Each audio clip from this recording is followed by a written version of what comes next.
messieurs, bonsoir. Ravi de vous retrouver dans votre mag Sport à la Une. Il sera beaucoup question de football ce soir, notamment de cette entame mitigée de nos clubs en compétition africaine. Un nul à domicile pour l'US Gorée en Ligue des Champions avec devant le Roya AC, une défaite à l'extérieur pour NGB contre la PGS Moufou 1-0. Nos clubs gardent tout de même leur chance de qualification intacte à condition de ne pas se rater lors des manches retour. Préparation de la seconde manche. Comment s'inspirer d'une Jeanne d'Arc mythique, dernière équipe sénégalaise à avoir atteint les phases de poule en compétition africaine. Nous en parlerons ce soir avec nos deux invités, Malick Dieye, chargé de communication de Niary Tally, et Momodou Pouye, chef de la section foot de la Jeanne d'Arc de Dakar. Coupe d'Afrique junior des nations, les Lionceaux font le plein de confiance en match de préparation, 2 victoires contre le Kenya, 2-0 vendredi, 4-0 ce dimanche, en attendant que Joseph Koto publie la liste des 21 joueurs sélectionnés d'ici vendredi prochain. L'international sénégalais Khadim Ndiaye a cœur ouvert ce soir dans Sport à la Une. Le gardien revient évidemment sur le parcours des Lions à la dernière CAN. Aurait-il pu remplacer Abdoulaye Diallo lors de la séance des tirs au but en quart de finale contre le Cameroun? Khadim Ndiaye s'est prêté au jeu des questions-réponses de Sport à la Une. Les buzz du web avec Momodou Ndiaye tout à l'heure, Moustapha Diallo plutôt, chauffeur de stade Roudourou. Le milieu sénégalais a mis l'ambiance après la victoire de Guingamp devant Lyon. On terminera avec Madio Père, avec l'ouverture ce dimanche de la saison des courses hippiques à l'hippodrome Ndiaw Macodou Diop. Le premier Grand Prix de la saison remporté par Alfat du professeur Sakhir Thiam. Voilà pour le sommaire. Merci de votre fidélité. Bienvenue à tous.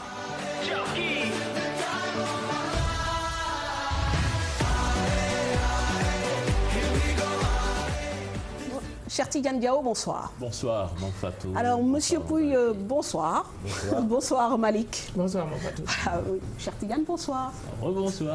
Et bonsoir aux téléspectateurs qui nous regardent également. Désolé, j'ai été un peu pressée. Voilà, nos invités, Malick Dieye de Niary Tally et Momodou Pouye de la section foot de la Jeanne d'Arc de Dakar. Vous aurez compris que ce soir, on va parler beaucoup de ces compétitions africaines où les clubs sénégalais se sont lancés avec pas forcément beaucoup de réussite, notamment du côté du tour préliminaire en Coupe CAF, Niary Tally qui entame sa campagne par une défaite. Les Galactiques se sont inclinés devant l'équipe camerounaise de la PGS FA Mofou sur le score d'1-0, un but encaissé en seconde période sur une mauvaise relance de la défense de NGB, un but d'ailleurs contre son camp après un corner exécuté par les Camerounais. Et puis malgré donc cette défaite, les Galactiques gardent leur chance de qualification, et sur ce on va juste interpeller Malick Dieye, d'abord lui demander quand est-ce que l'équipe revient sur Dakar. Merci, mon Fatou. L'équipe revient demain après-midi aux alentours de 15h, Inch'Allah. Tout à fait. Alors, sur le plan du jeu, Djibril Wade a un peu déploré le niveau tactico-technique de cette rencontre. Il a d'ailleurs reproché aux Galactiques d'avoir usé des balles longues. Maintenant, on peut s'attendre, vu que justement votre équipe a pu affronter cette équipe camerounaise, à ce qu'elle s'améliore et peut-être fasse preuve de beaucoup de mieux par rapport à la manche retour. Oui, bien sûr. D'après les informations que j'ai eues, l'équipe est en train, le staff technique est en train de revoir la chose. Comme il n'avait pas bien préparé, n'avait pas beaucoup d'idées sur l'adversaire, donc on a juste eu quelques vidéos de leur finale de coupe du Cameroun et autres. Maintenant qu'ils connaissent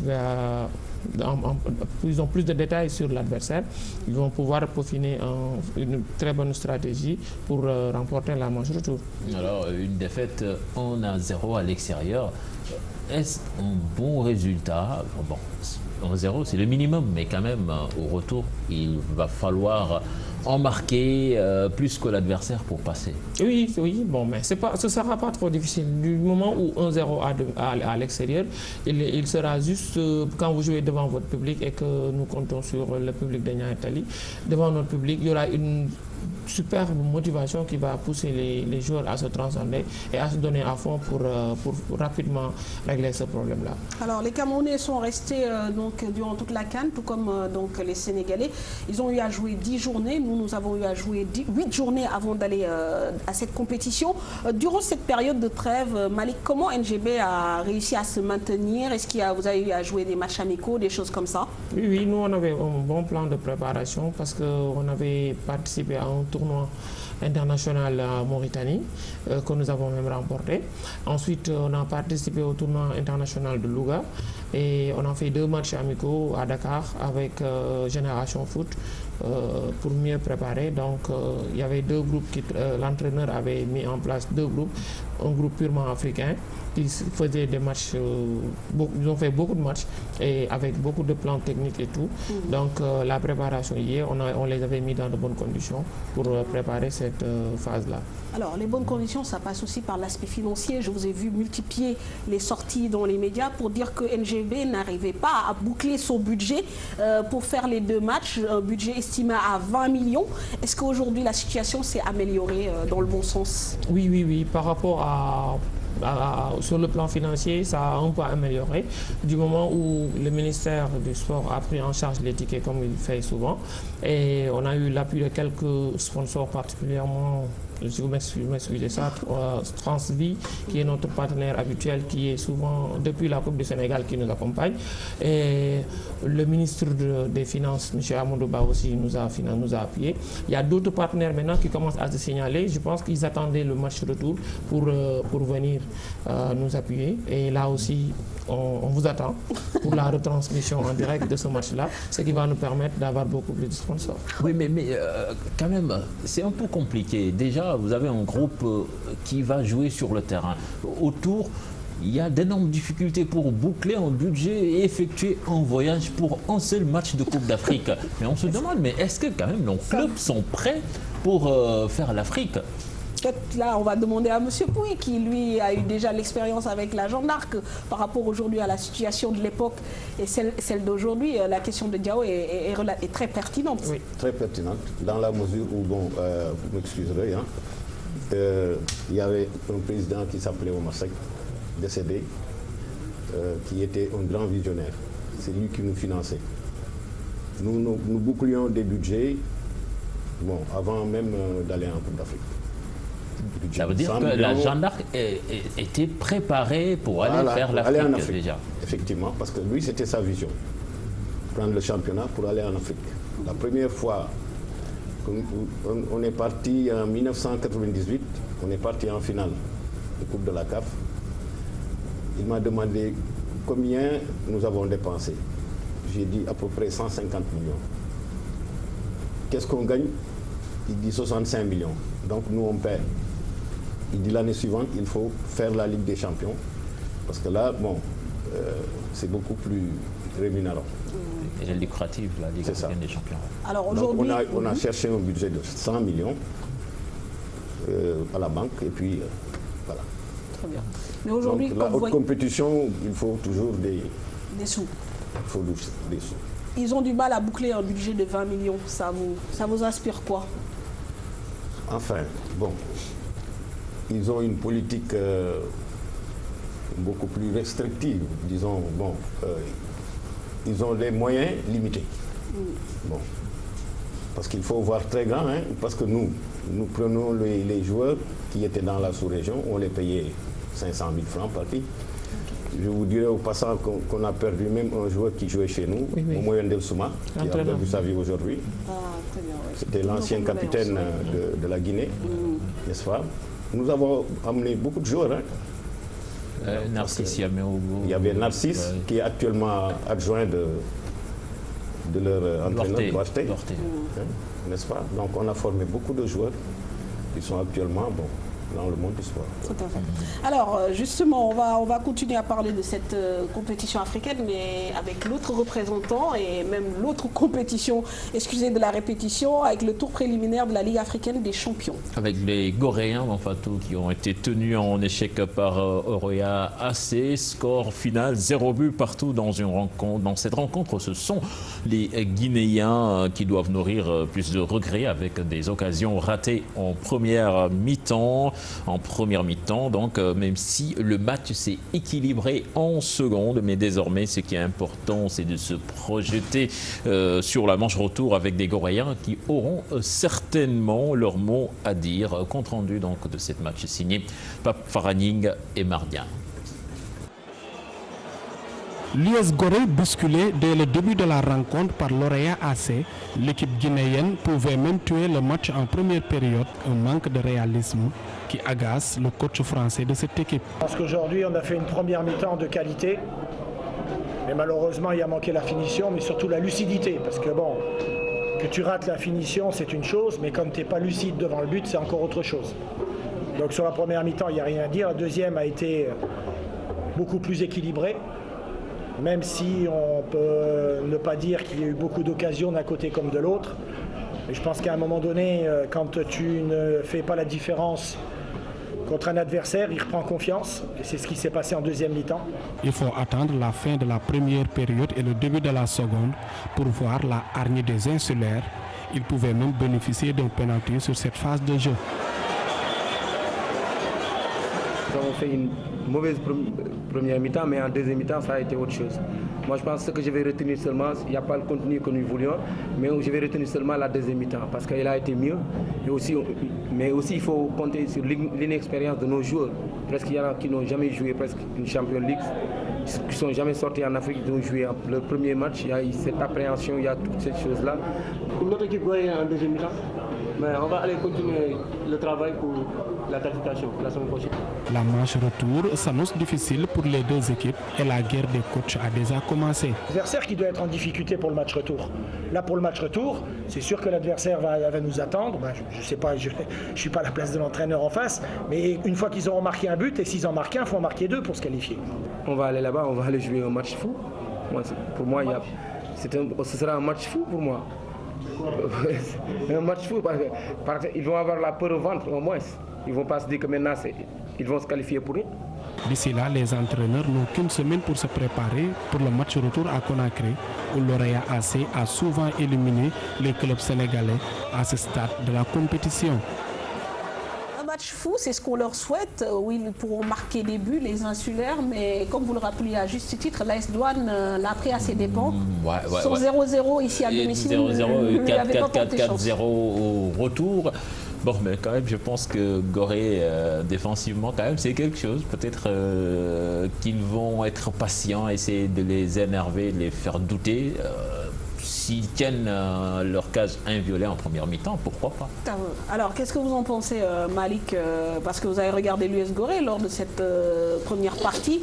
S'ils prennent 3-0, il n'y a rien à dire sur la première période. Oui. Dans les 15 premières minutes, si on avait dit 3-0 pour Orea, là, personne ne prendrait. Mais bon, il faut comprendre aussi ces compétitions-là. Toujours au début, il y a la peur au ventre. Mais au fur et à mesure que les choses avancent, ils gagnent en confiance. Et ça s'est montré en seconde période. Ils ont essayé tant bien que mal de se frayer quelques occasions.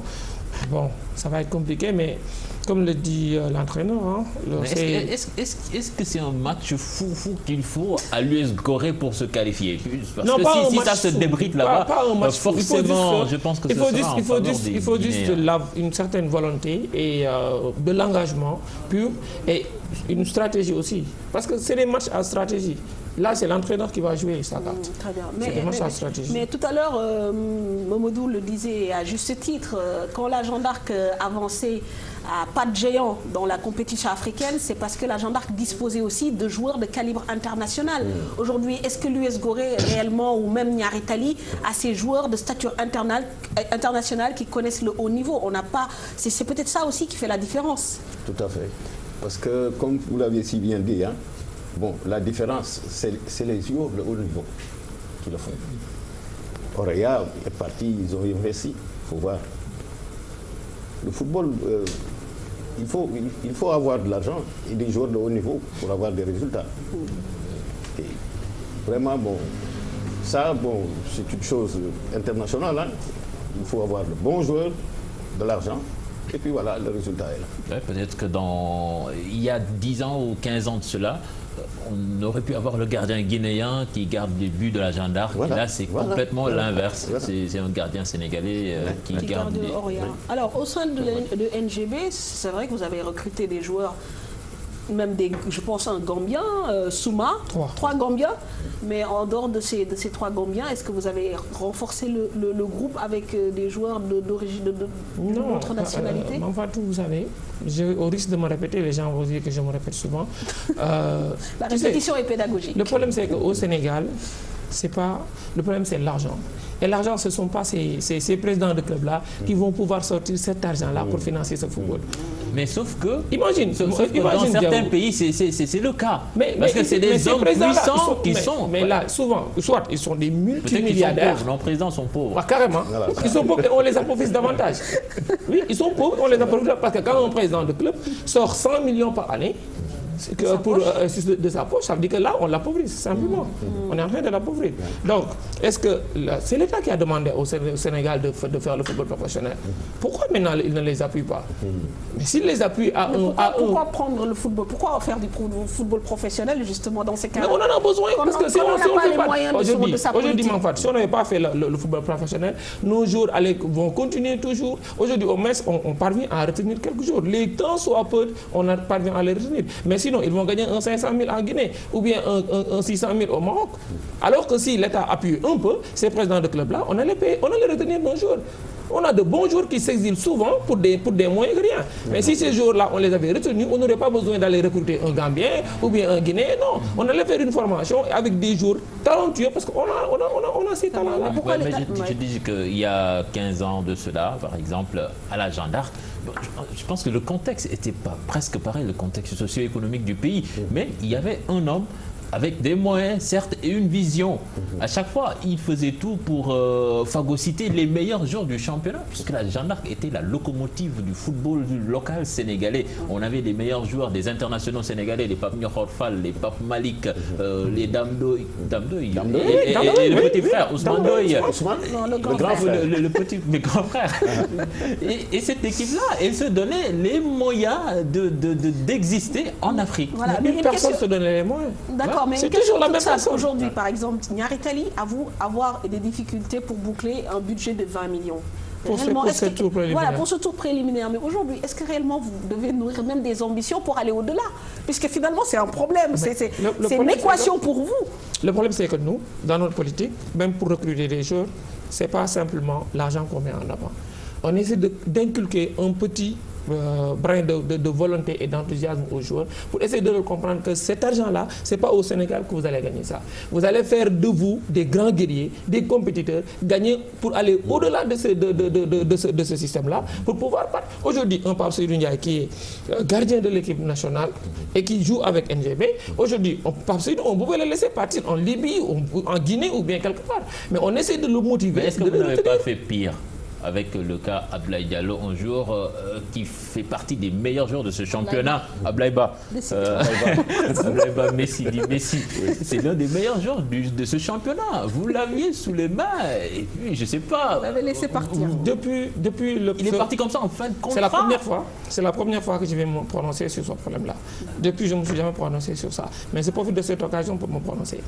Ablaïba, moi-même, je ne parle pas du président, moi-même, je lui ai trouvé 2 contrats. Un en Fils de Rabat, l'autre en Raja de Casablanca. Le joueur était un peu... Il voulait... Peut-être il ne voulait pas autre chose, il voulait autre chose. Mais on voulait le garder. Mais quand un joueur veut quitter... Non, il est en fin de contrat. Non, avant qu'il soit en fin de contrat, on lui a proposé toutes les propositions qu'on pouvait faire. Proposition de sortie hors territoire, proposition de rester. D'utiliser tous les moyens nécessaires pour le convaincre de rester. Et à un moment donné, le président ne voulait pas déstabiliser le joueur. Parce qu'à un moment donné, il y avait son frère qui était malade, hospitalisé. À ce moment-là, il était en fin de contrat. Il avait un besoin d'argent. Le président ne voulait pas faire ce petit chantage sentimental-là pour lui dire « Ok, vous allez prolonger votre contrat. » Non, le président a dit « Non, c'est mon fils. Je ne vais pas le faire ça. Je refuse. » Moi, j'ai dit au président « Attention, les jours, il faut toujours se sécuriser. Renouveler son contrat. » Le président me dit « Non, on ne fait pas ça. On le laisse parce que c'est mon fils. » Ablaïba, quand il recevait son prime de match à l'équipe nationale, il le remettait au président. Donc, il ne pouvait pas se permettre de faire... Et quand il est venu, il vient dire au président, moi je vais aller au Djaraf. Le président dit, ok, c'est ton choix. on ne va pas te retenir. Avant le Jaraaf même, il est parti à Tenguet. Mais tu sais, parce que moi-même, aujourd'hui, je vais pas... La commission de litige ou je ne sais pas quoi, mais ils ont carrément tort dans ce qu'ils ont fait. Si aujourd'hui Ablaye joue avec Jaraaf et autres là et autres, c'est un problème qu'on peut laisser comme ça. Mais c'est une nuisance au football. Je te jure, il y a beaucoup de nébuleuses là-dedans. Mais on gère parce que peut-être... mais dans tous les cas, il n'est pas en bisbille avec vous, puisqu'il est en fin de contrat. D'accord. Non. Le problème ne se situe pas à votre niveau. Signale, la première chose qu'il a fait, la première erreur, c'est d'avoir signé un contrat sous un contrat. Si on avait respecté les règles, le contrat de Ablaye avec Tenguet ne serait pas valable. Si on avait respecté les règles, le contrat de Ablaye avec Jaraaf ne serait pas valable.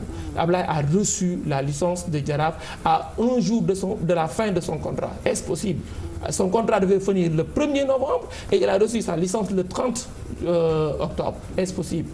C'est pas bon. Il était sous contrat avec NGB, il a signé un contrat avec Tenguet FC. Ce qui, si on va au-delà de cette situation-là, je détiens les contrats de NGB.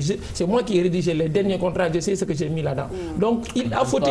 Mais bon, à la fin ça c'est pas important. Après la finale de la Coupe du Sénégal, sur ce plateau, il nous a annoncé qu'il était en fin de contrat et son entraîneur lui a même proposé de re-signer. Ah oui, bien sûr. C'est son entraîneur qui l'a formé. Il devait pousser à ça. Mais je suis sûr que c'est pas parce qu'on ne va pas être le chien méchant du Sénégal, dire qu'on va attaquer le gosse pour dire que les gens... Non, on va laisser la chose. Mais cette question-là, on l'a abordée uniquement pour parler de manque d'ambition, pour mettre en place une grande équipe.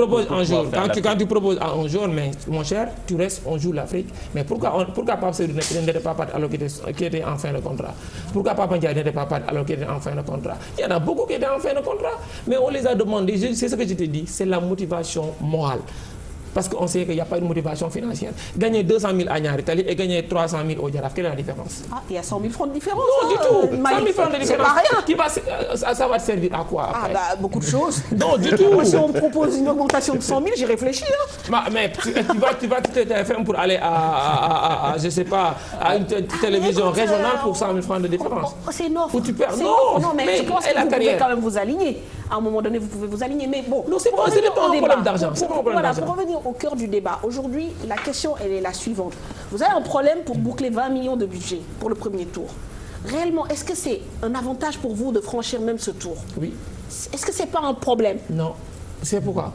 Pour jouer en Coupe d'Afrique, c'est aller chercher les moyens. Au Sénégal, on ne donne pas les moyens. Donc pour trouver les moyens, il fallait participer en Coupe d'Afrique. Essayer d'utiliser tous les fonds nécessaires pour arriver en phase de poule. Vous arrivez en phase de poule, vous réglez un tiers de vos problèmes.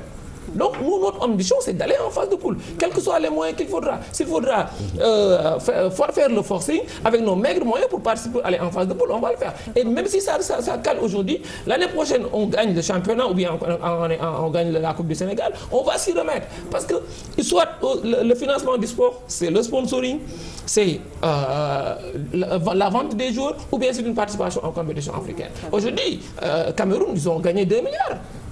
Le tout-puissant Mazembe a gagné 2 titres de Ligue des Champions, il a 4 milliards.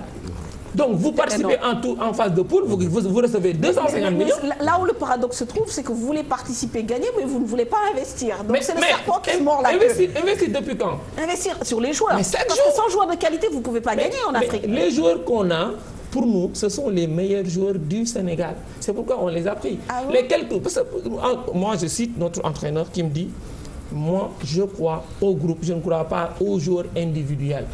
Et ça, on est en train de le voir parce qu'à un moment donné, on jouait en individualité. On avait un Ablaye Ndiaye, un Papa Ndiaye, un Ablaye Ba qui faisait la différence. Quand vous dites que vous avez les meilleurs joueurs du Sénégal, ça c'est purement subjectif. Par exemple, la Jeanne d'Arc, avec tous les de l'époque, avec tous les joueurs que j'ai cités, là, on peut dire peut-être que c'était les meilleurs joueurs du Sénégal, puisque c'était même l'ossature de l'équipe nationale du Sénégal. Je sais pourquoi c'est les meilleurs joueurs du Sénégal.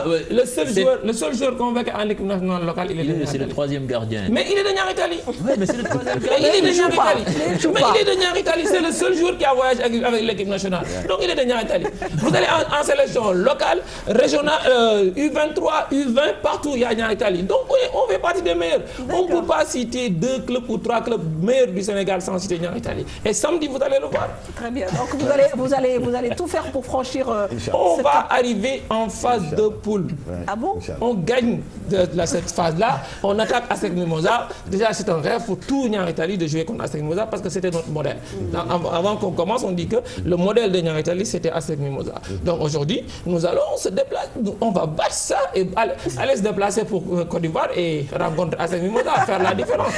Au moins se relever le niveau du Sénégal, au moins qu'on puisse parler de Sénégal en phase de poule. Parce que quand même, quand on regarde les chiffres, on est assez triste. D'ailleurs, certains suggèrent à ce que les clubs sénégalais arrêtent même de participer aux compétitions africaines. Pourquoi je dis ça? Parce que la dernière fois qu'un club sénégalais a intégré une phase de poule en compétition africaine, c'était en 2004 et c'était la Jeanne d'Arc de Dakar. C'est malheureux. Donc depuis lors, ça fait 12 ans, nos équipes sont éliminées soit dès le premier tour, soit dès le deuxième tour. Donc en 2011, de nouveau, la Jeanne d'Arc était tout proche d'une qualification en phase de poule, mais sur la dernière match, je pense que vous avez été éliminé à l'aller comme au retour par l'Espérance de Tunis. Voilà, donc Jeanne d'Arc de Dakar, dernière équipe sénégalaise à avoir intégré la phase de poule en 2004. Et bon, 12 ans après d'ailleurs, la Jeanne d'Arc de Dakar se retrouve en 4e division. Là aussi, c'est le paradoxe du football sénégalais. C'est quand même assez extraordinaire. Ça veut dire qu'on a régressé sur tous les plans. Malheureusement, bon, il y a eu des conflits. Bon, à n'en plus finir. Je pense que c'est une période à oublier parce que quand même nos dirigeants se sont réconciliés et on est en train de faire un bon travail. Je pense que cette année-ci, vous allez voir une autre Jeanne d'Arc. Mais est-ce que le football aujourd'hui, dans sa configuration, dans le contexte actuel, peut être géré par une seule personne? Comme à l'époque, par exemple, le président Omar Seck avait une vision, il avait peut-être les coudées assez franches pour mobiliser des financements. Est-ce qu'aujourd'hui, dans le contexte actuel, cette méthode peut toujours marcher? Non, cette méthode ne peut plus marcher dans la mesure où, comme l'a si bien dit Malik, il n'y a plus ce mécénat-là. Mais à quelques exceptions près quand même. Si on prend l'exemple du tout-puissant Mazembe, c'est un puissant qui est derrière. Le Orea également, pareil. Ce qui veut dire que quelque part aussi ça fonctionne. Même en Europe, Chelsea qui domine le championnat anglais, c'est parce qu'il y a eu un milliardaire derrière. Mais qui gagne des milliards aussi. Mais c'est parce qu'il investit ces milliards. Non, mais pour tout investissement, il faut un apport. Aujourd'hui, la question ne doit pas être posée. Est-ce qu'il y a un président de club qui finance ou bien est-ce qu'il y a un modèle? Non. La question qui devait se poser, c'est comment les Sénégalais doivent faire pour que ce football-là émerge. Et pour que ça émerge, il faut que ça cesse d'être le président Omar Seck, le président du Boîte. Non. Il faut qu'on ait une politique sportive qui montre que ça, c'est la voie à suivre. Il n'y a pas d'infrastructure. Aujourd'hui, par exemple, nous, je ne parle pas des autres, nous, on ne demande pas de l'argent, mais qu'on donne notre terrain. Le terrain de Sicap là, qu'on nous le donne. Et là, on va le mettre en bail dans une banque, on a de l'argent. Nous avons les têtes pour faire ça. Nous avons les personnes. Ce n'est pas le modèle GIA où il y a un président qui est là. Non. Mais à l'époque, ça a marché, ça a fait ses preuves. Voilà. Mais maintenant, ça ne peut plus marcher. L'objectif, c'est quand même que le football sénégalais, comme on dit dans l'indice FIFA, puisse progresser, qu'on puisse passer d'un club à 2 ou 3 dans les différentes compétitions. Mais ça, on ne peut pas y arriver si à chaque fois on est éliminé au premier et au deuxième tour. Malgré votre volonté, aujourd'hui, dire à un joueur, oui, je vais le motiver sur le plan moral, la preuve, pour 100 000 francs de plus, il quitte votre club, il va aller ailleurs. Donc, il y a un problème aussi, il y a des réalités économiques qui font que on ne peut plus se contenter de dire seulement... On regarde des pauvres gens se démerder. Alors que les gens sont là et qui peuvent les accompagner, ils ne les accompagnent pas. Il n'y a pas de politique sportive. Mon Fatou, là où vous devez pointer votre doigt, c'est de dire qu'au Sénégal, il n'y a pas de politique sportive. L'État doit s'arranger à ce qu'il y ait une politique sportive, qu'on apporte du soutien aux clubs professionnels. Après qu'on puisse gagner quelque chose. Mais vous, club professionnel également, vous ne pouvez pas tout attendre de l'État. Non, on attend. Mais comment 6 ans Depuis 6 ans, on dépense 250 millions, 100 millions par année. Avec nos propres poches. Mon salaire de professeur, je mets mon argent dans l'équipe. Alors, comment Les supporters, est-ce qu'ils mettent l'argent? Est-ce que les supporters mettent leur argent dans l'équipe? Les supporters achètent des tickets, les supporters achètent des cartes de membres. Nous sommes le seul club au Sénégal qui parvient à vendre 2000 à 3000 maillots par année, des gadgets, autre chose. On essaie. Mais ça ne suffit pas. Mais ça ne suffit pas parce que quand tu as besoin de 100 millions, comment tu veux faire des bénéfices sur des gadgets de 1 million, 2 millions, etc.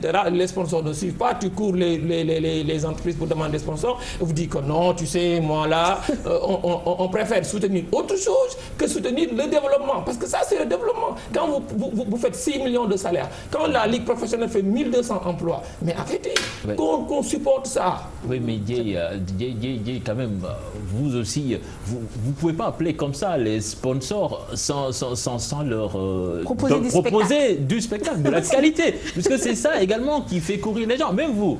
Non, attends. J'ai jamais vu non, mais attends, mais déjà vous à Niary Tally, vous ne faites pas toujours le plein au stade. Même les supporters, vous ne faites pas toujours le plein. Regardons le cas de Oroya, pour étayer ce que tu dis, Diao. Regardons le cas de Oroya AC US Gorée. US Gorée dominé pendant 45 minutes. Je veux dire, s'ils perdent 3-0, comme je l'ai dit tout à l'heure, il n'y a rien à dire. Aujourd'hui, comment vous voulez que les supporters sénégalais aient de l'engouement à y voir des matchs comme ça, sachant que le spectacle proposé n'est pas à la hauteur? Mais aujourd'hui, vous venez nous voir. On ne parle pas que de Niary Tally, on parle du foot local de manière générale. Mais il faut une locomotive. Souvent, c'est une locomotive. Niary Tally a quitté le Navétane pour servir de locomotive. Quelques clubs comme Niary Tally, comme Pikine, comme Génération Foot. Aujourd'hui, tu vas voir le match Génération Foot Niary Tally, mais c'était un match de niveau international. Ah bon, carrément. Donc, super. C'était un très beau match. Regardez, même Barin, qui est carrément un vrai tubaab, il a dit ça, c'est un match international. Il l'a admis. Et tant d'autres. Donc vous allez, nous, aujourd'hui à Niary Tally, quel est le club du Sénégal qui ne veut pas jouer, qui ne veut pas recevoir en même temps que Niary Tally? Tu reçois avec nous, tu as 1 million et plus. Mais quand même, quand les résultats ne suivent plus, les supporters... Mais c'est normal, ils ne peuvent pas investir. Ils viennent aussi investir leur argent.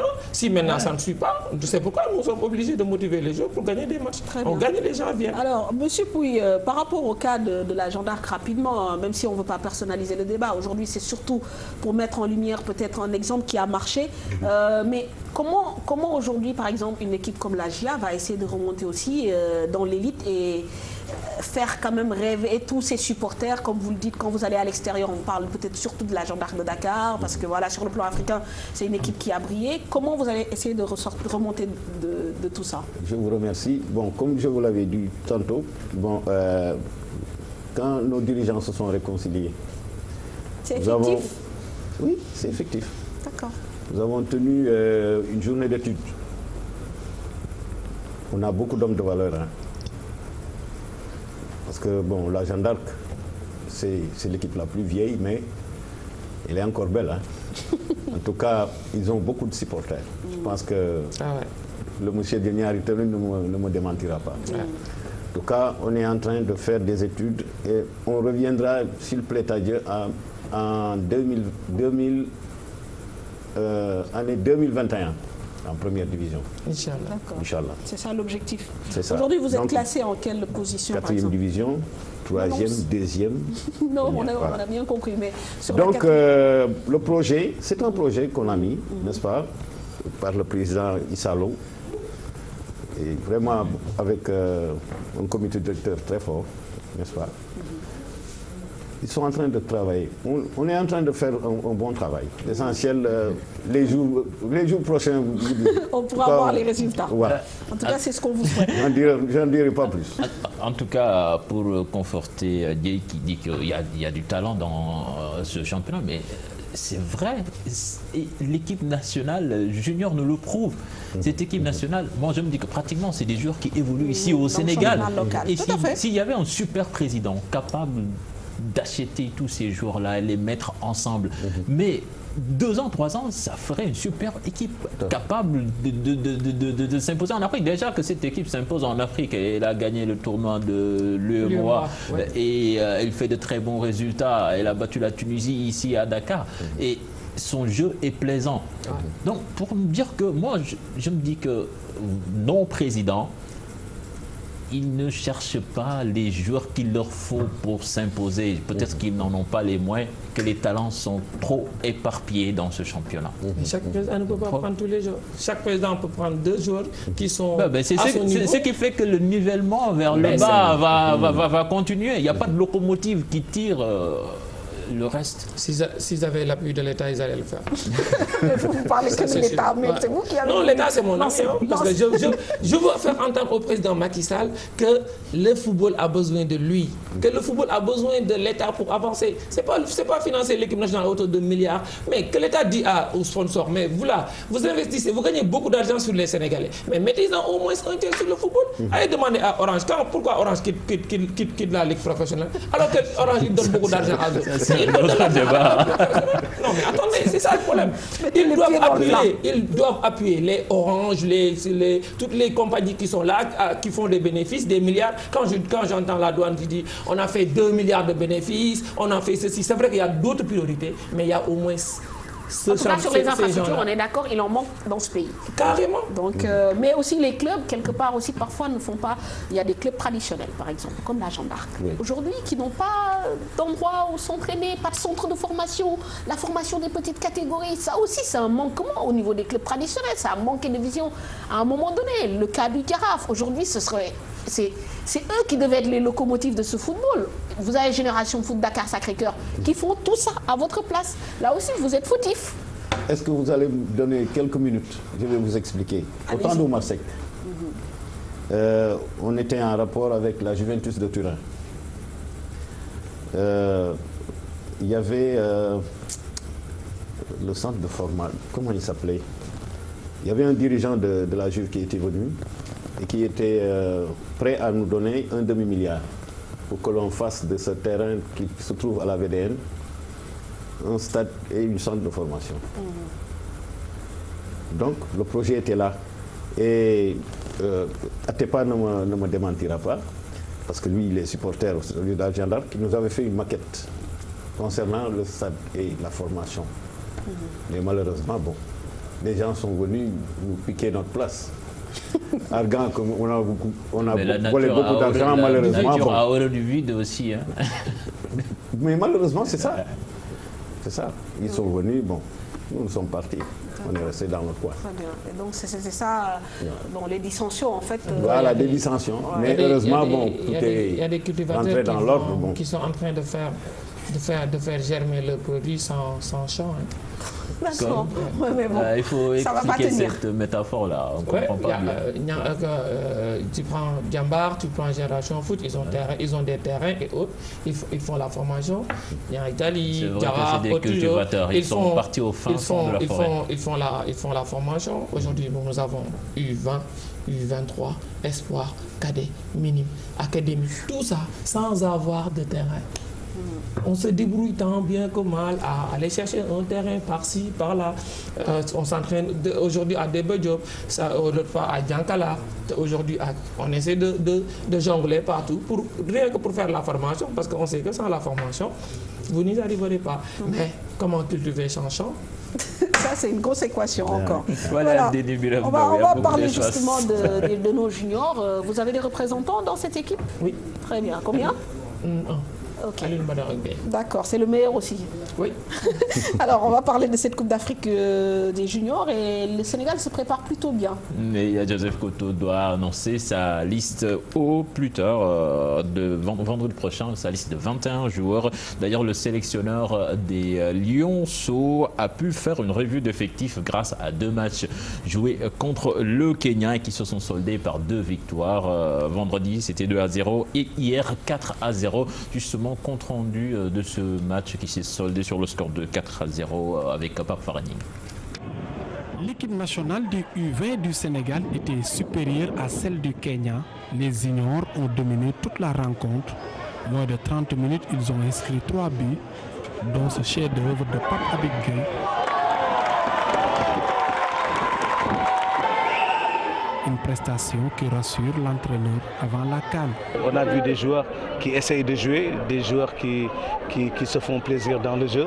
C'est important d'abord parce que bon, c'est le problème qu'on avait dans un premier temps. Mais maintenant, je pense que c'est réglé. Et au niveau de la défense, on voit que la défense devient de plus en plus sûre. Parce que bon, avec Moussa Ba qui est revenu très fort, et puis bon, Wali aussi qui a un bon physique et tout, je pense que bon, il faut qu'on continue à travailler. Ces deux matchs nous ont beaucoup aidé pour améliorer les choses qui n'ont pas été bien. Voilà quoi, c'est ce qui était bon, on le prend, et c'est ce qui n'était pas bon. On essaie d'entraîner, de travailler plus pour les améliorer quand même. Une équipe remaniée avec de nouveaux joueurs, la concurrence est trop rude. Une bonne chose pour l'équipe nationale. Comme le coach l'a dit toujours, c'est une équipe nationale. Tout le monde a sa place ici. Donc quand les nouveaux arrivent, s'ils sont meilleurs que les autres qui sont là, ils prennent leur place. Bon, c'est le football, c'est toujours des concurrences quand même. Mais une tâche difficile pour le coach de choisir les 21 jours pour la CAN en Zambie. C'est ça le problème, 3 gardiens, 18 joueurs, c'est parfois difficile. Parce que bon, les joueurs de champ sont plus nombreux, et puis, mais on va faire avec. C'est difficile, très difficile, mais je pense que bon, choisir c'est éliminer, on est obligé, on essaiera d'être le plus objectif possible. Pour pouvoir donner la liste des joueurs qui vont représenter le Sénégal. Après ces 2 victoires contre le Kenya en amical, le coach et le joueur n'ont qu'un seul objectif, atteindre le carré d'as pour un ticket au mondial de la catégorie.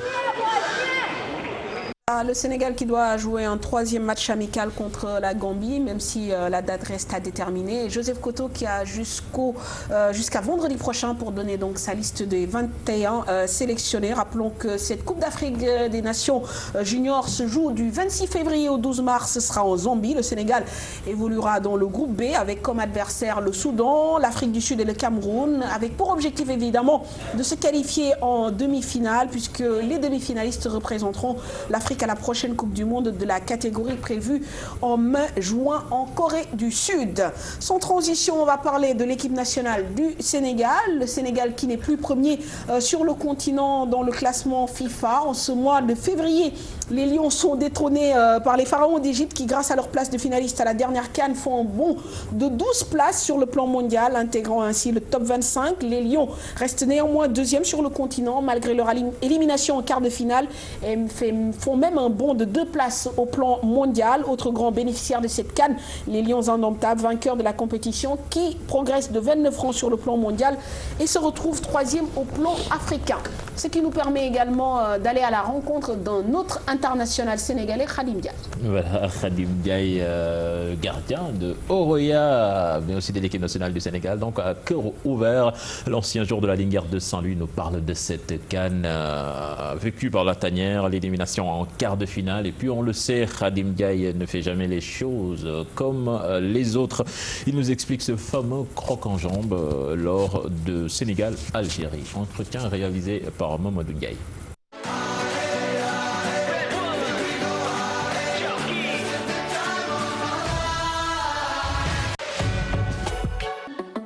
Non, moi je pense que comme on le dit en football, il n'y a pas un bon gardien pour penalty. Toujours il y a un mauvais tireur.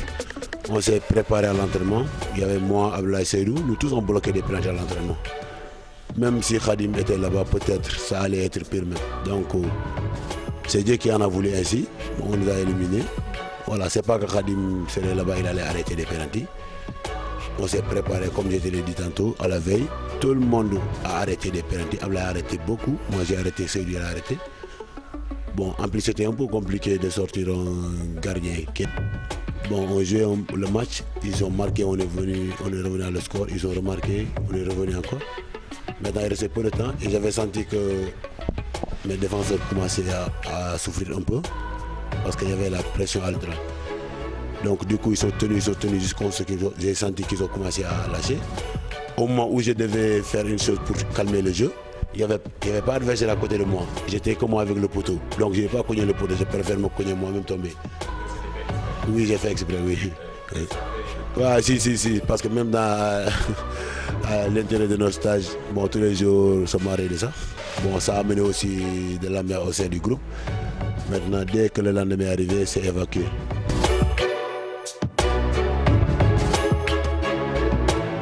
j'ai retrouvé la compétition dans mon club.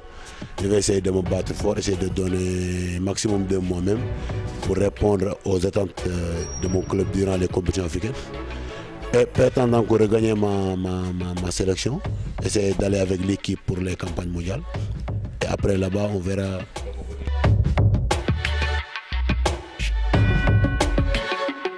Ouais, j'ai vu ça hier. Bon, on a été premier tout récemment, mais on n'a pas duré sur le trône.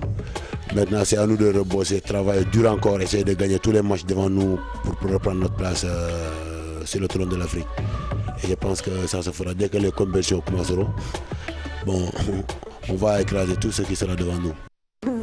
Voilà, Khadim Dia est toujours égal à lui-même, qui avoue que le croc à jambes c'était fait exprès. Alors, c'est vrai qu'il y a quand même deux représentants, on va dire, de la Guinée, c'est pas loin du Sénégal, dans l'équipe nationale, deux gardiens de haut niveau. Pape Seydou Ndiaye, forcément, c'est une fierté pour Nyari Tali. Maintenant, on a l'impression que la hiérarchie est déjà faite. C'est Abdoulaye Diallo numéro 1, Khadim numéro 2, Pape Seydou en embuscade. Bon. Vous, en tant que supporter de Nyari Tali, vous dites quoi? On attend, comme il le fait. Parce que Pape Seydou, il attend. Et le jour, on sait que tout le monde sait que Pape Seydou, c'est un talent caché. Et il est formidable. En tout cas, pour nous, NGB, c'est une fierté de le voir porter le maillot de l'équipe nationale. Comme il a été capitaine en U23 et autres, chaque fois, on est là, derrière lui. Et c'est un garçon super, techniquement, moralement. Et nous, en tout cas, il nous apporte beaucoup. Il représente pratiquement, si je peux me permettre, les 60% de notre équipe. Donc, c'est pourquoi toujours quand il n'est pas là, on éprouve des difficultés. On éprouve des difficultés, c'est vrai. C'est pourquoi on est en train de réfléchir sur toutes les modalités pour son remplacement ultérieur, parce qu'on sait qu'il est trop prisé. Mais justement, on pensait que depuis qu'il a intégré l'équipe nationale, il serait parti quand même peut-être vendre ses talents ailleurs. Jusqu'à présent, ça s'est pas fait. Le poste de gardien est trop difficile. Oui, c'est vrai. Il y a des propositions, mais c'est des propositions qui ne répondent pas à son niveau. Parce que sinon, on risque de le mettre au frigo quelque part dans des pays asiatiques où c'est pas intéressant pour lui. Quand il est déjà en équipe nationale, l'entraîneur le fait confiance, il peut attendre, patienter, il y a des propositions qui viennent, on a mis beaucoup de monde dessus, il est en train de faire ses preuves, donc on attend quand il aura sa chance de montrer ce qu'il vaut réellement. Quand il aura une bonne proposition qui en vaille la peine. Nous à NGB on croit à lui et on lui souhaite le meilleur et on sait qu'avec lui on va surmonter toutes ces phases-là. Très bien, vous allez aller au second tour. Ouais. Alors, on va parler de football chez nous aussi avec la Coupe de la Ligue qui joue son premier tour. Donc, la hiérarchie respectée dans la plupart des confrontations. Dans le match qui a opposé notamment Mbour, Petite Côte au Casa, c'est l'équipe d'Akana Stendeng qui a pris le dessus score 2-1. Cet après-midi, au stade de Demba Diop, Génération Foot a battu Dakar Université Club sur le score de 2-1 avec un compte rendu de Chertidiane Diao qui était tout à l'heure au stade d'Emba Diop. Un coup franc magistral d'Abdoulaye Diallo pour sceller le sort du Duc. Génération Foot a dû s'employer pour éliminer le 5e de la Ligue 2 sénégalaise. Un résultat qui laisse un goût amer aux étudiants. On prend des buts vraiment bidons. Le début du championnat, c'était la même chose. Aujourd'hui, le gamin a répété la même chose. Donc, je pense que tout le temps on prend des buts qu'on ne veut pas prendre. C'est compliqué maintenant, c'est un match de coupe. C'est vrai que l'objectif c'était le championnat, mais aussi on voulait aller loin dans la coupe de la Ligue. Du côté des académiciens, le travail effectué durant le repos a pesé, mais l'essentiel est assuré. On apprécie toujours les qualifications. J'avais dit aux joueurs, gagner en étant bon, gagner avec la manière, gagner avant le temps réglementaire, gagner pendant le temps additionnel, gagner au tir au but, mais gagner. On va retenir d'abord ça aujourd'hui, même si je pense qu'on a fait un début de match qui était plutôt correct et où on a quand même 3 grosses situations de but dans les 20 premières minutes. Après, c'était un peu plus difficile, on a fait bon. Place au championnat dès le week-end prochain pour ces deux formations qui aspirent à jouer les premiers rôles dans leur catégorie. Voilà, et puis dans le deuxième match de cette journée, les Gablous ont pris le dessus sur le Diamono de Fatick, équipe de Ligue 2, à l'issue des tirs au but, après un score durant le temps réglementaire de partout. On va découvrir à présent les résultats du dimanche dans cette Coupe de la Ligue. Là, avec Africa Promo Foot qui sort l'Olympique d'Angor 3-1. Bourg Petite Côte battu par le Casa Sport 2-1. Port qui bat Cayor Foot 2-0. AS Pikine Yego 2-0 pour les Pikinois. Barguet US Wakam. C'est Wakam qui gagne 2-1 après prolongation. Etix Stade de Mbourg 2-0 pour les Mbourois. Guédiawaye FC Linger de Saint-Louis 2-1 pour le GFC. Et puis Sonacos Ndiambour 2-1 pour Sonacos. Puis le programme de demain, Mme Fatou, Dakar Sacré-Cœur qui va jouer contre Ndarguet. Et puis la Renaissance de Dakar qui va jouer contre le Giraffe de Dakar en bon derby dakarois. Voilà, la formation, vous en parliez tout à l'heure, Malik, ça passe par forcément les clubs, mais ça passe aussi par les écoles de foot, notamment une école de foot très connue à la Médina, celle de Ousseynou Diop, qui a fêté ce dimanche ses 30 ans d'existence. Le centre de la Médina a formé beaucoup d'anciens internationaux, parmi lesquels Henri Camara, Souleymane Camara, Pape Siredia. Une occasion pour les responsables de cette école de lancer un appel aux autorités de la Médina et aux ex-pensionnaires. Leur souhait, réunir assez de fonds pour construire un centre plus moderne au service des jeunes de la Médina. Écoutons à ce propos Alun Diop, donc responsable de cette école de football, mais aussi Pape Siredia, un des anciens pensionnaires, au micro de Momodou Ndiaye. C'est l'initiative des anciens de l'école, les anciens pensionnaires de l'école de football. On dit qu'ils veulent nous honorer à ce jour pour les 30 ans passés. Donc on est ravis, on est très contents, on les remercie sur ça. Donc dans un premier temps c'était ça. Donc le but c'est de rassembler tous les anciens joueurs de l'école de foot. Boo xoolee ñun ñëpp fii lañ jaar ci école football bi à part boo xoolee Souleymane Camara, Pape Siredia, Tafa Diallo ak Badara Kebe ñoo xam ne xëy na gars yi xam nañ leen ci football bi quoi te def naa ne loolu am nañ ci part de responsabilité boo xam ne mooy que ñun waroon nañu gënoon mën a toog pour gënoon mën a waxtaan pour gën a xool nan lañ mën a jàppale école football bi te def naa loolu yëpp def naa ñàkk toog la woon mais boo xoolee fii ak avant 2 ans ñun ñëpp ñu ngi ci woon. ñu ngi doon Tafa ñëw na ñuy indi ay ballon ñuy indi ay dossard ay maillot man même chose sur le point moyen maa ngi xool nan laay def pour jàppale école football bi surtout Alioune Diop ak Dame Diop parce que ñun mënuñu leen fay parce que ñoom ñoo ñu formé. Vraiment ñun war nañ ci mën a gën a jàpp parce que tey jii am nañ opportunité yóbbu ay jeunes en Europe parce que tey mi ngi am centre bu nga xamante ni moom am na école de football boo xamante ni am na ay cadets junior et que junior U17 18 ans pare nañ pour dem Europe. Donc ñun suñu taxawaay war na gën a mën a feeñ fii parce que fii ku fi gis xam ni ay moyens manqué na fi waaye ñu ngi soog a fêté 30 ans yi retrouvailles la gis naa fi ñoo xamante ni depuis plus de 20 ans gisuma leen bi ñu nekkee xale. Donc ñun dinañ gën a góorgóorlu xool nu ñuy signé en partenariat xool nu ñu koy jàppale ba vraiment moderniser affaire bi voilà. Voilà, l'école Ousseynou Diop qui fête ses 30 ans d'existence. Alors, avant de parler de foot européen, peut-être les derniers mots de nos invités, notamment Malik, quand même, il y a un challenge. C'est vrai que même si on se dit ça va être compliqué de passer le second tour parce qu'il faudra plus de moyens, on a envie quand même que Niary Tally, qui est un représentant du Sénégal, aille loin dans cette compétition de Coupe CAF.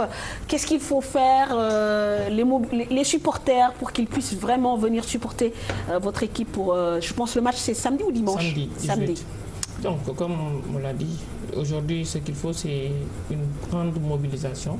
Et là, on compte sur le comité des supporters, tous les sympathisants de NGB, de Niary Tally, du Sénégal en entier, pour venir supporter l'équipe. D'ailleurs, les joueurs vont arriver demain. Il y a déjà, les supporters ont prévu d'aller les accueillir à l'aéroport pour leur montrer une certaine motivation. Donc, on se prépare. Et on espère que, bon, déjà, on sent une certaine mobilisation autour de l'équipe au niveau du quartier. Tu sens les gens en parler, que c'est possible. Donc, pour Nia Italie, toujours c'est comme ça. Quand il y a un challenge, quand il y a un défi à relever, on est prêt à le faire. Et il faut les sponsors, il faut le soutien financier aussi. Oui, ça c'est important. Ça ne marchera pas parce qu'il faudra motiver les joueurs. Aujourd'hui, on vous parle d'argent. Il faudra bien motiver les joueurs. Il faudra continuer à les mettre dans de bonnes conditions. Faire qu'il y ait une bonne ambiance au niveau du stade et aussi réussir une bonne organisation parce qu'il y a le défi de l'organisation à relever, le défi de la mobilisation à relever et le défi de gagner ce match-là pour passer. Et quand on passe aussi, c'est aussi un autre. Donc, c'est un cycle qui est là. Il y a un programme bien défini. Donc, on ne va pas sortir de ce programme. Étape par étape, on va essayer de gérer le maximum, de faire revenir tout le monde au stade et de jouer le match à fond, faire passer ce tour-là pour aller préparer l'autre, Inch'Allah. Alors, Momodou, rendez-vous en 2021 Inch'Allah. Pour retrouver la vieille dame en première division. Oui, se retrouve en première division. En deuxième division, déjà vous êtes dans l'élite, puisqu'il y a des compétitions comme la Coupe de la Ligue, la Coupe du Sénégal. En tout cas, ça, je garderai ça pour nous. Essentiel. Comme je vous l'ai dit, vous allez entendre la Jeanne d'Arc et bientôt. S'il plaît à Dieu. Très bien. Vous allez revenir en force. Je ne peux pas oublier, il y a un ami qui me disait que tu fais toujours du Samba Mbayane comme je le fais. Donc, le président Youssou Ndour nous avait reçus lorsqu'on avait fait lorsqu'on avait gagné la Coupe du Sénégal. Il nous avait remis une enveloppe et nous avait promis de faire la même chose quand on va faire la Coupe d'Afrique. On lui dit encore une fois, président, on a besoin de vous. Et en plus, le match là, on veut que ça soit en direct. Si vous pouvez faire que ça soit en direct, faites-le. Sinon, ça va être compliqué pour nous et on risque donc de le faire sans télé parce qu'on a besoin, on ne va pas payer un centime pour faire ce match-là en direct. D'accord, c'est noté. Alors, d'ailleurs, je voulais juste dire une chose. Doudou, notre régisseur, a été gardien à l'école de foot Ousseynou Diouf. C'est important de le dire. Je pense que ça n'a pas dû... C'est lui qui le dit, hein. Ça n'a pas dû marcher. On n'a pas d'archives. Non, mais Doudou, par contre, c'est un excellent connaisseur de football. C'est vrai que peut-être dans les jambes, il n'y avait pas grand-chose, mais dans la tête, c'est magnifique. Et il adore le Barça et on va parler justement de foot européen. Avec tous les grands d'Europe qui ont gagné ce week-end, à l'exception de Chelsea en Angleterre, du Borussia Dortmund en Allemagne, de l'Olympique de Marseille en France. Donc pas de changement dans les classements de ces différents championnats. On fait le point avec Cher Sadibou Diarra et Adi Atala.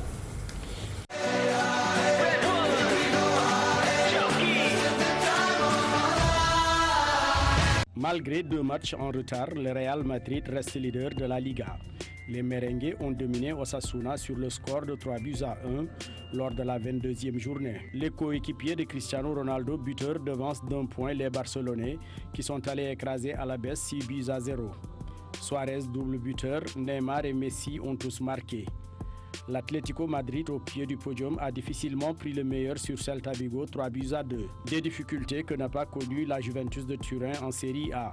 La vieille dame est allée battre Cagliari 2-0 grâce au doublé de Gonzalo Higuaín.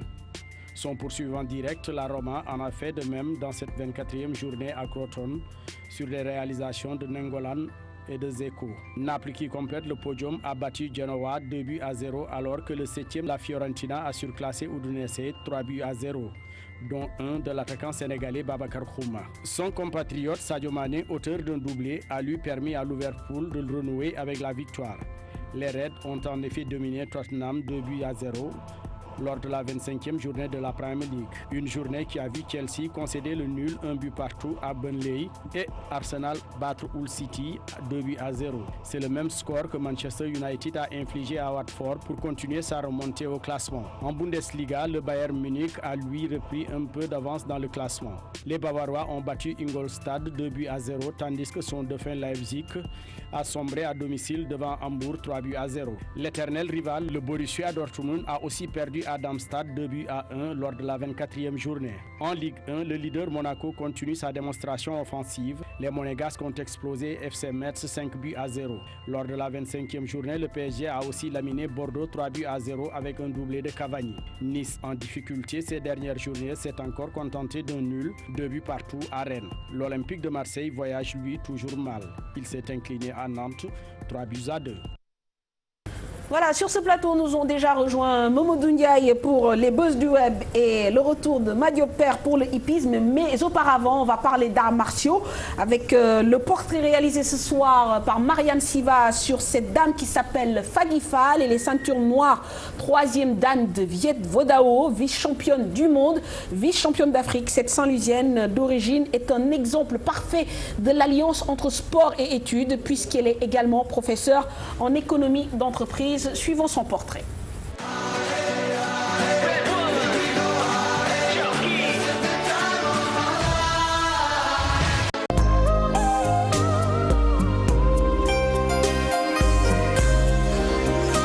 Elle pratique le Viet Vo Dao depuis qu'elle a 2 ans.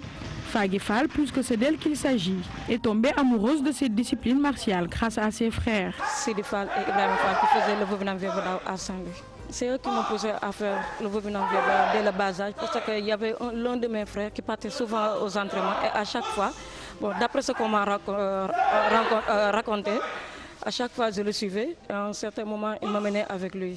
Et arrivé là-bas, des fois je montais sur le tatami. À un certain moment, son maître lui a demandé de me laisser faire, ça ne va pas le déranger. Et c'est comme ça que j'ai commencé à faire le Vo Viet Dao. Avec un emploi du temps chargé, difficile de participer aux compétitions. Mais avec un peu de courage, on y arrive. C'est un peu difficile, même de quitter Saint-Louis pour venir à Dakar pour participer dans les compétitions. Ce n'était pas du tout facile, franchement. Les conditions de voyage, les conditions d'hébergement et tout ça. Mais alhamdoulilah, maintenant, ça s'améliore. Au niveau national, je n'ai pas eu à faire beaucoup de performances parce que, vu mon âge, je n'avais pas l'âge requis pour participer aux compétitions dégradées. En plus, j'étais la seule fille qui pratiquait le Vo Viet Dao et avoir eu certains grades. Donc les compétitions, c'était les garçons. Des fois, j'ai participé avec les garçons et il y avait certaines techniques que je ne pouvais pas faire, qui étaient des risques pour moi. Donc je peux dire que j'ai évolué au niveau international plus qu'au niveau national. Mais n'importe qu'au niveau national, j'ai évolué et j'ai eu des médailles d'or. J'ai toujours eu des médailles d'or. Une fois, si je ne me trompe pas, c'est une seule fois que j'ai eu la médaille d'argent. La spécialité de Fagui, le Sondia Fop, ou le kata des 2 couteaux, puisque dans cette épreuve, elle est vice-championne du monde et vice-championne d'Afrique. En 2014, en nage, c'est lors des championnats du monde. J'ai eu la médaille d'argent, j'ai été vice-championne du monde. En Sondia Fop, l'épreuve des 2 couteaux, et le Songem Kim.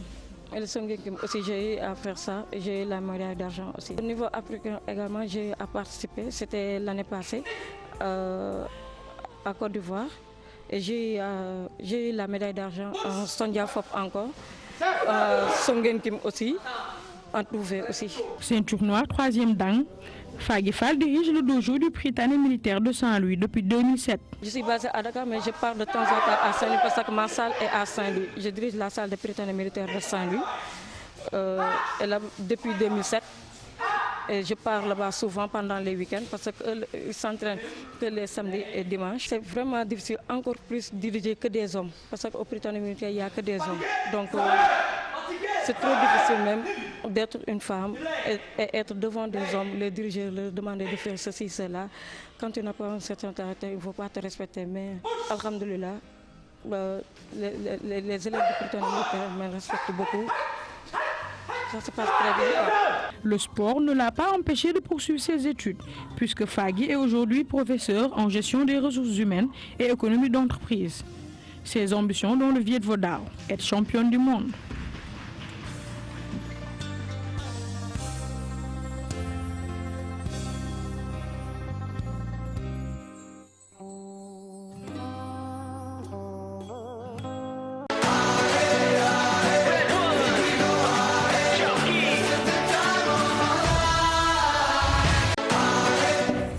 L'actu sur les réseaux sociaux avec Mamadou Ndiaye. Mamadou, bonsoir. Bonsoir Fatou, bonsoir Chetigane, bonsoir téléspectateurs. Alors on démarre avec ce drame qui a secoué le foot angolais. 17 morts dans une bousculade dans un stade du nord du pays pour l'ouverture du championnat angolais. Effectivement, au moins 17 personnes ont perdu la vie et 61 ont été blessées dans un mouvement de foule pour le match d'ouverture. C'était dans le championnat angolais le week-end dernier.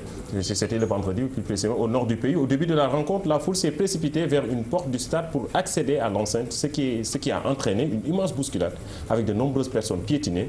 Une tragédie qui a suscité l'émoi dans le monde du football. La Liga espagnole et la Ligue française ont demandé à ce qu'une minute de silence soit observée ce week-end dans tous les stades avant le début des matchs. Voilà, plus gai à présent, Sadio Mané qui relance des Reds en difficulté grâce à un doublé face à Tottenham. Effectivement, en difficulté depuis le début de la saison, Liverpool a enfin signé son premier succès de l'année 2017. Comme un symbole, c'est Sadio Mané qui marque un doublé. Regarde. Tu vois, Lucas, il peut jouer avant-centre. روی خطی نشون بهترین نه گل داشت این دومین گلی بود با اینک مانه دوباره با فیرمینیو میشه که پاس به دیگر داده از کناری رو ضربه فیرمینیو مانه گل سادیو مانه. Voilà, Sadio Mané, donc double buteur samedi face à Tottenham. On va parler aussi d'un autre joueur qui a brillé durant cette CAN et qui a enchaîné avec son club. Il s'agit du Burkinabé Bertrand Traoré. Auteur de belles prestations lors de la dernière Coupe d'Afrique des Nations au Gabon, il a été d'ailleurs retenu dans l'équipe type de la CAF à l'issue de la compétition. Bertrand Traoré a confirmé sa forme actuelle dimanche avec son club de l'Ajax Amsterdam contre le Sparta Rotterdam 2-0. L'ailier burkinabé a passé en revue la défense adverse et marque un but de classe internationale. Regardez.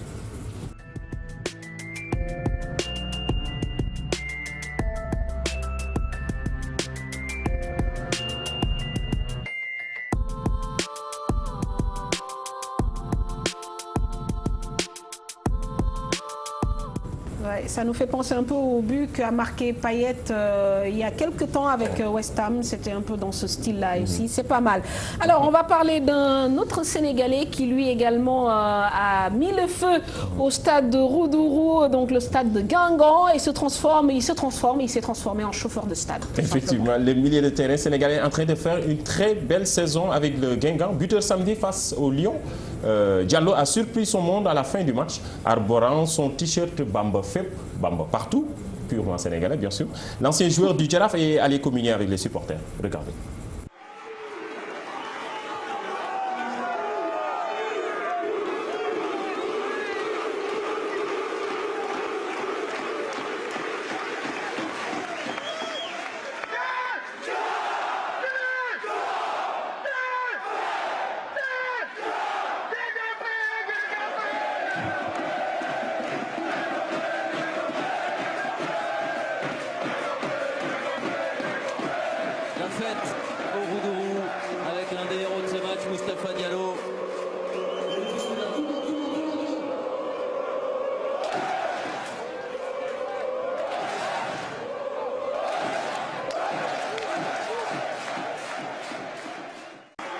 Voilà, c'est donc Moustapha Diallo qui nous montre une autre facette de sa personnalité. Et puis on parle d'un étudiant qui invente le jogging aux couleurs des deux clubs, parfois rivaux.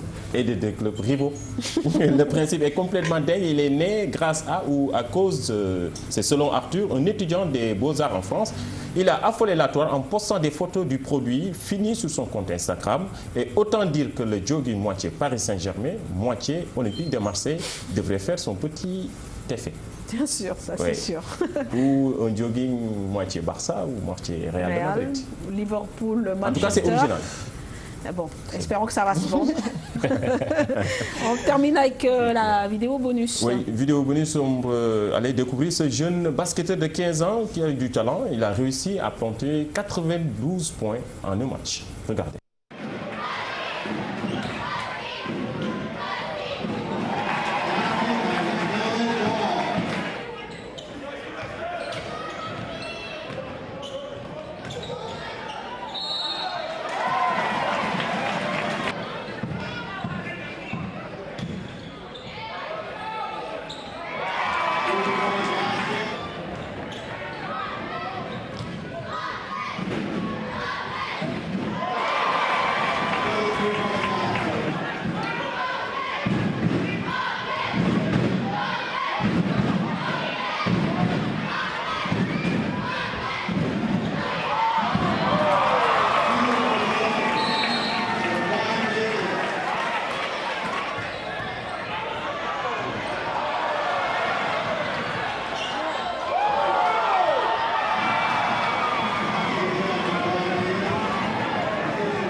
Voilà, donc je sais que dans une autre vie, Cheikh Tidiane aurait voulu être basketteur, n'est-ce pas?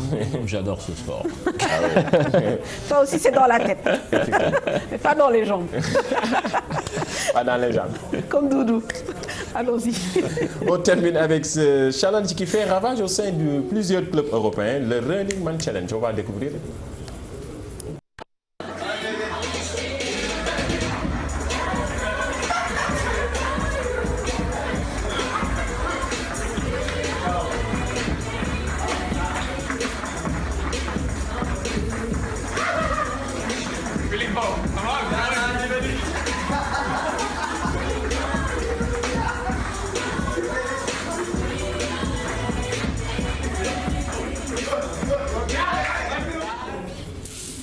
Bon, ça vous inspire quoi? Ah oui, le Bayern Munich. Ça se passe à Munich, hein. Peut-être qu'ils avaient trop forcé sur la boisson.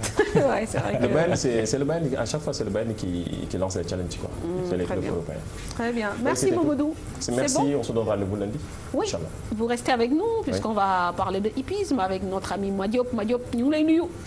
namu naa lool Mame Fatou namu lool Cheikh Tidiane Diawo. ñoo la raw namu lool plateau bi xam nga naaru góor moom bu gëjee ci plateau laa leen rek da koy namu. waaw léegi naaru góor nga tudd Madiop Père. non léegi naaru góor laa koy. ben ñu ngi lay nuyu saison bi démarré waat na démb def ngeen ay courses yu am solo fële ca hippodrome bu Thiès. waaw Mame Fatou noonu nga ko waxee noonu la mais ginnaaw bi ñu toogee 6 mois noppal ko bi ñu démb nag démarré nañ saison bi démb ci dimanche ci hippodrome Ndiaw Macodou Diop bu Thiès démb nag Cheikh Tidiane président CNG course hippique ànd ak comité bi yëpp tëgg grand prix ki nga xamante ni mooy Pape Alassane Diop mi nga xamante ni moo yoroon course ñaar fukki at ak ñaar dem bàyyi ko président Cheikh Tidiane démb nag moom lañ doon ubbee course bu nekkoon course bu am solo ñoo mën fa 5 catégories Mame Fatou. première catégorie bi plus de 2 ans yi ñoo ko doon daw ñu ngi doon daw ci distance su 1200 mètres bi ñu jaawee ki nga xamante ni moo jël raw gàddu gi nekk ki nga xamante ni mooy major def temps 1 minute 33 secondes deuxième bi nekk ki nga xamante ni mooy Dalingport troisième bi nekk Darou Sam quatrième bi nekk Adja Diop. Adji Diop. Deuxième course bi ñu ko doon daw ñoo nekk plus de 3 ans yi mooy Mbole am ñettat ñu ngi doon daw ci distance 1650 mètres bi ñu dawee ba tey ki nga xamante ni moo jël raw gàddu gi mu nekk Rafa Ndiot temps 2012 secondes deuxième bi nekk ki nga xamante ni mooy Aminata Marie troisième bi nekk Medina quatrième bi nekk Very Good. troisième course bi groupe 3 ñoo ko doon daw ñu ngi doon daw ci distance 1650 mètres bi ñu dawee ba tey ki nga xamante ni moo jël raw gàddu gi mooy Bébé Khady temps 2018 secondes deuxième bi nekk ki nga xamante ni mooy Mar Ngone troisième bi nekk Mami Ngone quatrième bi nekk Arif. quatrième course ñu ko doon daw ñoo nekk groupe 2 ñu ngi doon daw ci distance 1650 mètres bi ñu dawee ba tey ki nga xamante ni moo jël raw gàddu gi moo nekk Duma Yéen temps 2 minutes 15 secondes deuxième bi Trève troisième bi Big Boss quatrième bi Massati wax la bu Vieux Ndiaye. cinquième course bi ñu ko doon daw ñoo nekk groupe 1 ñu ngi doon daw ci distance 1650 mètres bi ñu dawee ba tey ki nga xamante ne moo jël rogar bi mooy Alfat bu professeur Sakhi Thiam deuxième bi Faydou troisième bi Linguère bi professeur Sakhi Thiam quatrième bi Maxa bu professeur Sakhi Thiam loolu la course bi nga xamante ni démb moo amoon ci hippodrome Ndiaw Macodou Diop waaye dëkk nañu micro ki nga xamante ne mooy président Cheikh Tidiane Niang nañ leen ubbee saison mooy nekk saison moo xam ne saison bu neex la waaye dëkk nañu micro tamit ki nga xamante ni moo fa teewaloon ki nga xamante ni mooy Pape Alassane Diop muy Abbas Diop moom tamit moo fa teewloon ki nga xam ne mooy Pape Alassane Diop waaye tamit dégg nañu micro ki nga xamante ni moo fa teewloon ministre des sports bi Makhtar Ba ñu déglu ko suñu micro te ñëwaat ci plateau bi Mame Fatou.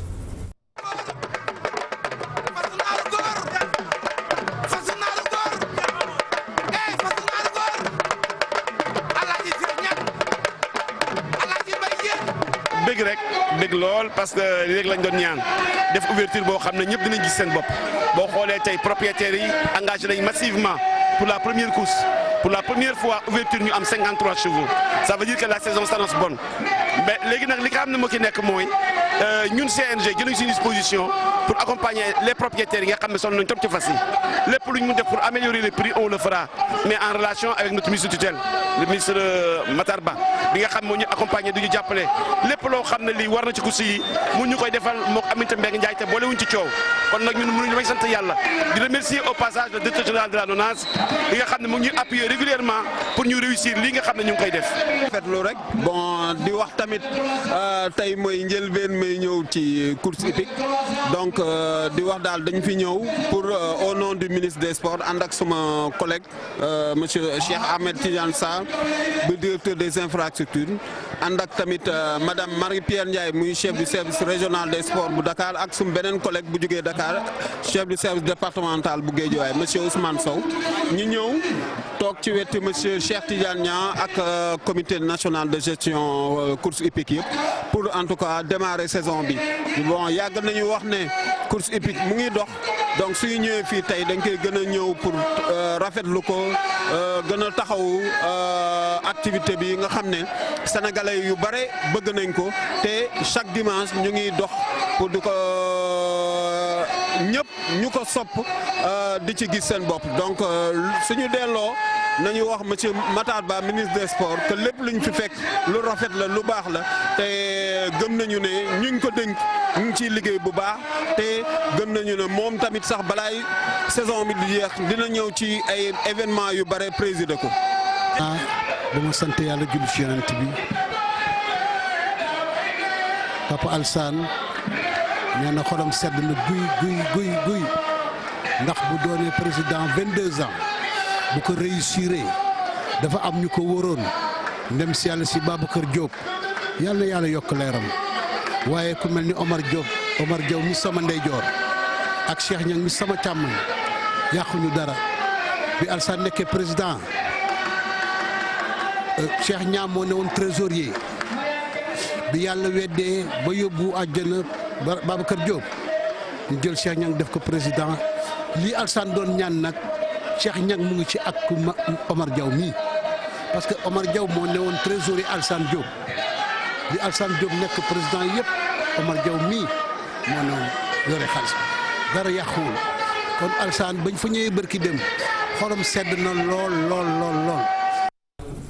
voilà ma Diop li moo xewoon Thiès dem. waaw moom Fatou loolu moo xewoon hippodrome Ndiamako du dem ci Thiès mu nekkoon ouverture boo xam ne si ni neex na lool vraiment amateur yëpp kontaan nañ vraiment public bi yëpp vraiment ñëpp apprécié waaye professeur Sakhi Thiam rawati ñu di ko félicité bu baax a baax ndaxte wax naa ni moo tëjoon saison bi ci grand prix d'État rawoon ko waaye tey moo ko tijji vraiment rawati mu nekk loo xam si. moom dafa mel ni moom rek ay gagné. waaw c'est vrai professeur Sakhi Thiam moom dafa mel ni. waaw non moom rek ay gagné parce que yeneen vainqueur ñi ngi ku ci mel ni Faydou mi vainqueur la ku ci mel ni Béti Baaw vainqueur la yow very good ñoom ñëpp ay vainqueur la. mais grand prix bi moom moo koy gagné. waaw xëy na loolu secret nag la loolu nag secret la. non il faut nga dem laajal ñu ko lu tax muy gagné tout le temps. incha allah bu neexee yàlla. voilà très bien merci am na loo ci bëgg yokk. waaw xanaa ki ma ñëwal muy baar first class soit vocal la nga xamante ni tëri yu baax yi moom moo ciy jaar. numéro téléphone 77 402 17 17 ku ci bëgg rek boo demee mu defal la tëri yu baax yi baar first class. très bien suba Bouba Ndour dina la convoqué amul problème. voilà merci Madiop.